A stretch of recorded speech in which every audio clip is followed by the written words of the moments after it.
Plastik menjadi penyumbang sampah terbesar di dunia.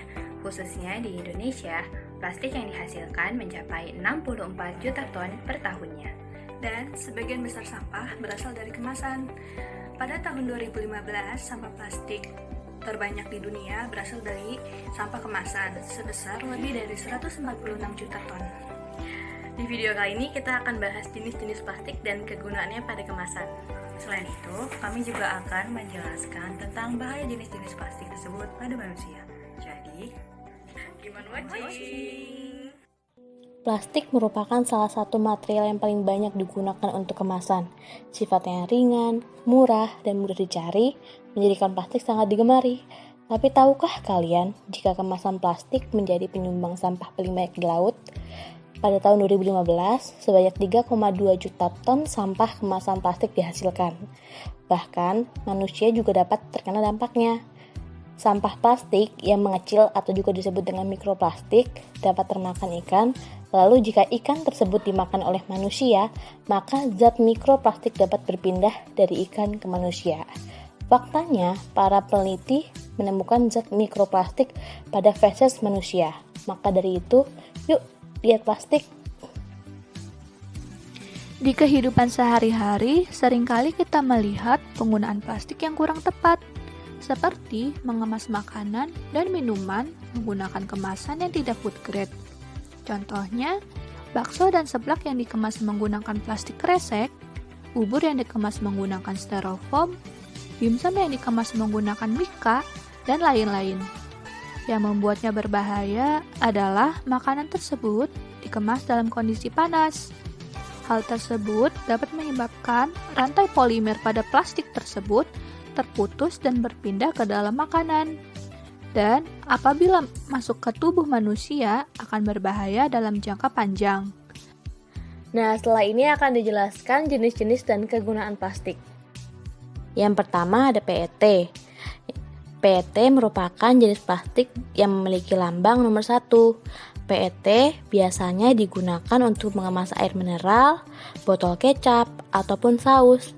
Jenis plastik ini hanya dapat digunakan satu kali pakai saja ya, karena jika digunakan berkali-kali akan menyebabkan zat antimoni yang ada pada material PET bermigrasi ke dalam isi produk dan dapat menyebabkan muntah-muntah, diare, bahkan jika terakumulasi dalam tubuh dapat menyebabkan kanker.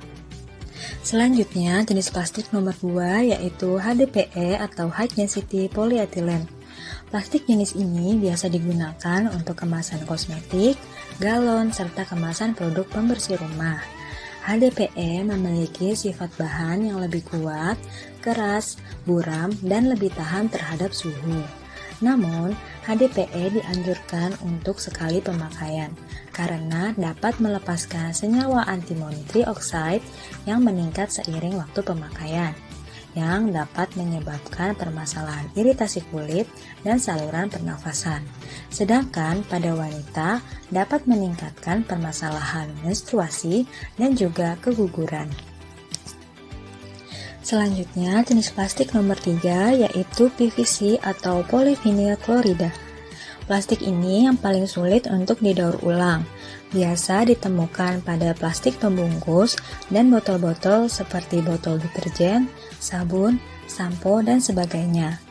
PVC tidak boleh digunakan untuk mengemas atau bersentuhan langsung dengan makanan maupun minuman, karena senyawa vinil klorida dan akrilonitril dapat bereaksi dengan komponen DNA pada manusia, yaitu guanin dan sitosin.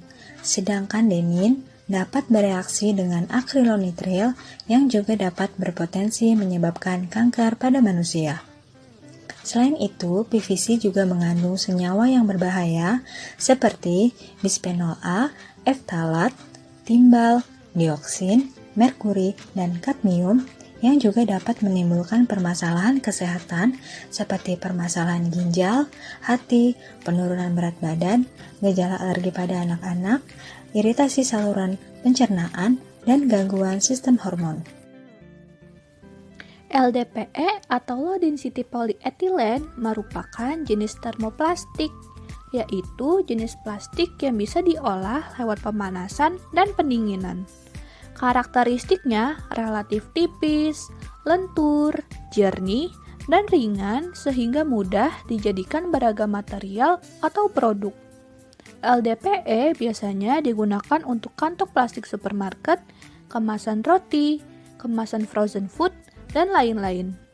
Bahan ini baik untuk tempat makanan karena sulit bereaksi secara kimiawi dengan makanan yang dikemasnya. LDPE sulit dihancurkan namun dapat didaur ulang dan tidak tahan dengan suhu lebih dari 60 derajat Celcius. PP atau polipropilen mempunyai karakteristik plastik yang lebih kuat, transparan yang tidak jernih atau berawan, ringan dengan daya tembus uap yang rendah, memiliki ketahanan yang baik terhadap lemak, stabil terhadap suhu tinggi, dan cukup mengkilap.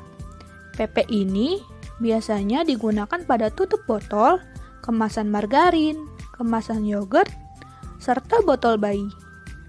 PP digunakan pada botol bayi karena bahannya yang berkualitas dan terbebas dari BPA. Plastik jenis PP ini dapat didaur ulang dan tahan dengan suhu tinggi dengan titik leleh 165 derajat Celcius. Yang keenam adalah polistiren. Bahan kemasan ini biasanya digunakan untuk tempat makan styrofoam. Bahan plastik ini sangat sulit untuk didaur ulang karena harus melalui proses yang panjang. Polistiren adalah polimer aromatik yang dapat bermigrasi pada produk pangan di suhu dan waktu tertentu.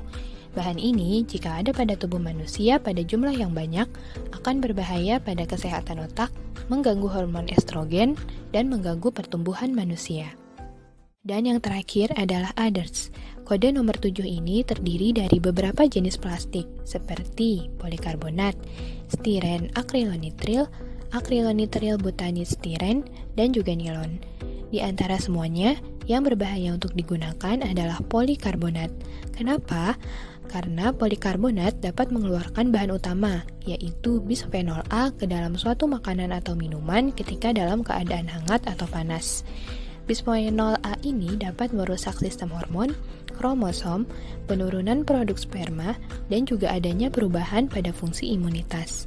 Nah, plastik jenis polikarbonat ini biasanya ditemukan di botol susu bayi, bilas anak balita, alat elektronik, botol minum olahraga, plastik kemasan, dan juga alat-alat rumah tangga. Sekian pemaparan video dari kami, semoga dapat bermanfaat dan membuat kita lebih bijak dalam menggunakan kemasan plastik. Terima kasih sudah menonton video ini dan sampai bertemu lagi.